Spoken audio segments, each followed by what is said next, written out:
স্বামী মারা গেলে নাকের ফুল পরে থাকা যাবে? বদলি হজের ক্ষেত্রে এমন ব্যক্তি নির্বাচন করা যাবে কিনা যিনি এখনো ফরজ হজ করেননি। বাবা মা আমাকে বিয়ে দিতে চান, আমি বিয়ে করতে চাই না, বাবা মায়ের অবাধ্য হওয়ার জন্য কি গুনাহগার হব? আজীবন কুমারী থাকার বিষয়ে ইসলামের বিধান কি? সৌদি আরবের ব্যাংকের মাধ্যমে নির্দিষ্ট পরিমাণ রিয়াল দেশে পাঠালে সৌদি আরবের ব্যাংক ক্যাশব্যাক দেয়। এই ক্যাশব্যাক কি সুদ? বিস্তারিত জানাবেন। একজন ব্যবসায়ী কোন কোন বিষয় লক্ষ্য রেখে ব্যবসা করবে? গতকাল আপনি অন্য ধর্মীয় নেতাদের সঙ্গে প্রধান উপদেষ্টার সঙ্গে সাক্ষাৎ করেছেন, সেখানে আপনি সরকারকে কি পরামর্শ? পাক এবং নাপাক কাপড় একসাথে ধৌত করলে কি পাক কাপড়ও তিনবার ধৌত করতে হবে? আমি দেশের বাহিরে থাকি, আমার পরিবারের কেউ মারা গেলে আমার করণীয় কি?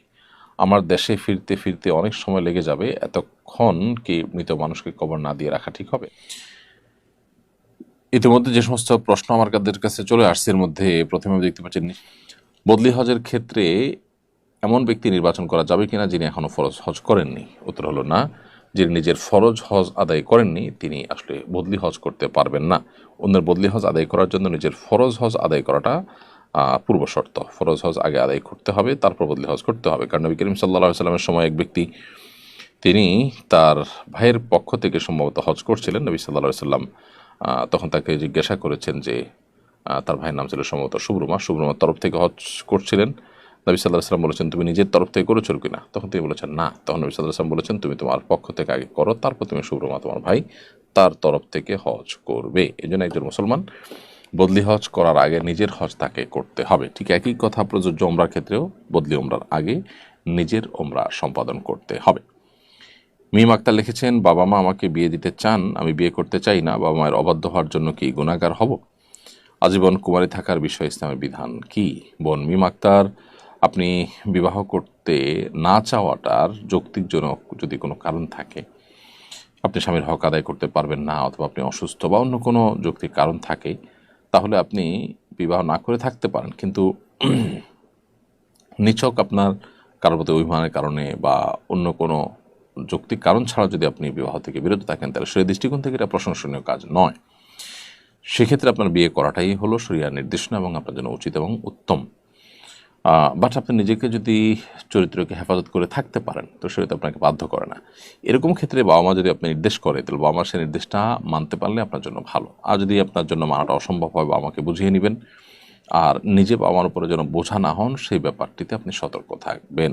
মোহাম্মদ শাকিল আপনি লিখেছেন, সৌদি আরবের ব্যাংকের মাধ্যমে নির্দিষ্ট পরিমাণ রিয়াল দেশে পাঠালে সৌদি আরবের ব্যাংক ক্যাশব্যাক দেয়। এই ক্যাশব্যাক কি সুদ? বিস্তারিত জানাবেন। রিয়াল দেশে পাঠালে বা বাহির থেকে যে কোনো রেমিটেন্স দেশে আসলে তার জন্য যে প্রণোদনা সরকারিভাবে দেওয়া হয়ে থাকে, সেটি সুদ হিসাবে গণ্য হবে না। এটি আপনি নিতে পারবেন। এটা বিভিন্ন সময় আমরা বলেছি। এটি যে কোনো ভালো কাজ করলে উৎসাহ বা প্রণোদনা দিয়ে তাকে যদি কোনো কিছু দেওয়া হয়, সেই দেওয়াটা জায়েজ আছে, আর সেটি গ্রহণ করাও জায়েজ আছে।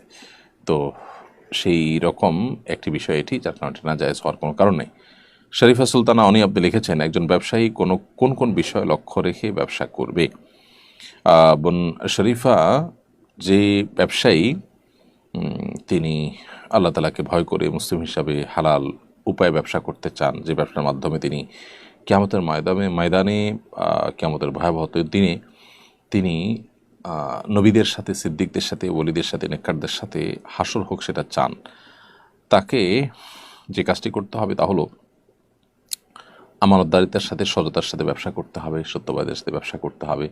মিথ্যা বা প্রতারণার আশ্রয় তিনি নিতে পারবেন না। কোনোভাবে ঠকানো, ওজনে কম দেওয়া, মাপে কম দেওয়া, এরকম কোনো বিষয় তার ব্যবসায় থাকতে পারবে না। এগুলো লক্ষ্য করে তিনি করবেন এবং হালাল পণ্য বিক্রি করবেন, হালালভাবে করবেন। এক কথায় ব্যবসায় হালাল মেনটেন করে চলবেন, নবী সাল্লাল্লাহু আলাইহি ওয়াসাল্লাম সুন্নাহ মেনটেন করে চলবেন। যদি সেটি করতে পারেন, তাহলে ইনশাআল্লাহ বিদিনে সেই ব্যবসাটা তার জন্য নেক আমল হিসেবে গণ্য হতে পারে। গতকাল আপনি অন্য ধর্মীয় নেতাদের সঙ্গে প্রধান উপদেষ্টার সঙ্গে সাক্ষাৎ করেছেন, সেখানে আপনি সরকারকে কি পরামর্শ দিয়েছেন? এই বিষয়গুলো আমরা ইতিমধ্যে বলেছি বিভিন্ন জায়গায়। সেখানে আমরা সরকারকে মূলত পরামর্শ দিয়েছি যে আমাদের দেশের যারা অন্যান্য ধর্মাবলম্বীরা আছেন, তাদের মধ্যে যে অহেতুক ভয় রয়েছে, সেটি দূর করার জন্য মুসলমানদের সাথে তাদের, অর্থাৎ ধর্মীয় নেতাদের পারস্পরিক আলাপ আলোচনা বাড়ানো তাদের সাথে উঠা বসা বাড়ানো এবং তাদের মধ্যে ডায়ালগ বাড়ানোর উদ্যোগ নেওয়া, এর মাধ্যমে তাদের মধ্যকার যে ভীতি আছে সেই ভীতিটা কিছুটা হলেও কাটিয়ে তারা উঠতে পারবেন, সেটা দূর করতে পারবেন বলে আমরা মনে করি। আর এর পাশাপাশি তারা অর্থাৎ অন্য ধর্মাবলম্বীরা তারা যেন অন্যদের ফাঁদে পা না দেন।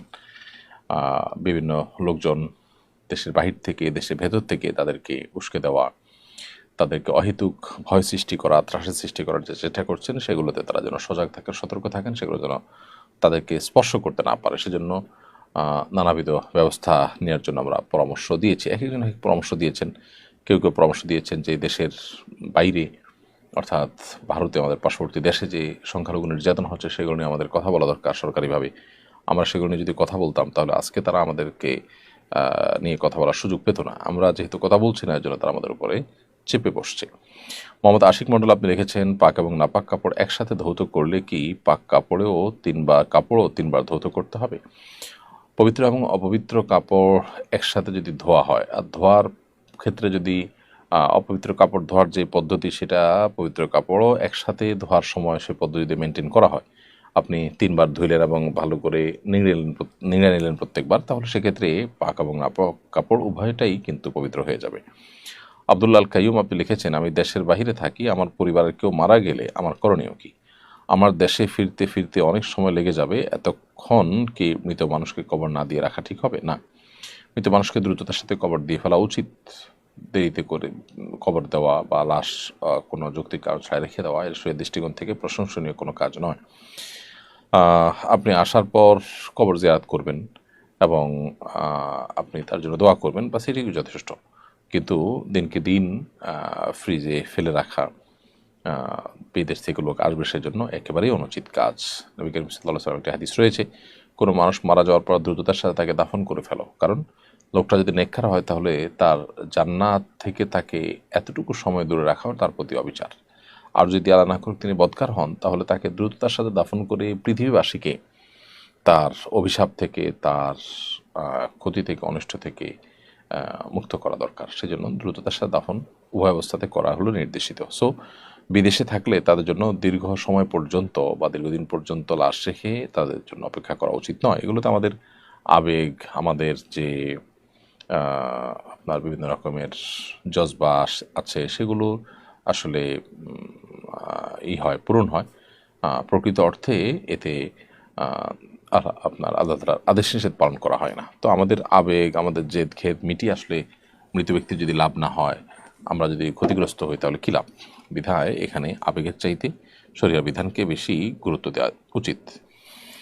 এমডি জুয়েল রাজ আপনি লিখেছেন, স্বামী মারা গেলে নাকের ফুল পরে থাকা যাবে কিনা? হ্যাঁ, অবশ্যই থাকতে পারবেন। স্বামী মারা গেলে নাকের ফুল থাকাটা সমস্যা নয়, বরং নাকের ফুল খুলে ফেললে, নাকের ফুল বা নর্মাল যে কানের দুল আছে এগুলো যদি খালি থাকে তাহলে অনেক সময় সেই ছিদ্র মধ্যে পানি পৌঁছানো কঠিন হয়। আর সাধারণ অবস্থাতে এগুলো থাকলে একটু নাড়াচাড়া দেওয়া যায়, অর্থাৎ হালকা যেগুলো না হলে ওই ছিদ্রে ফরজ গোসলের পানি ইত্যাদি পৌঁছানো সম্ভব হয় না, বা অজুর পানি পৌঁছানো সম্ভব হয় না, সেটার প্রয়োজনে এগুলো থাকতে পারে। এমনিতে অলংকার পরা নিষেধ।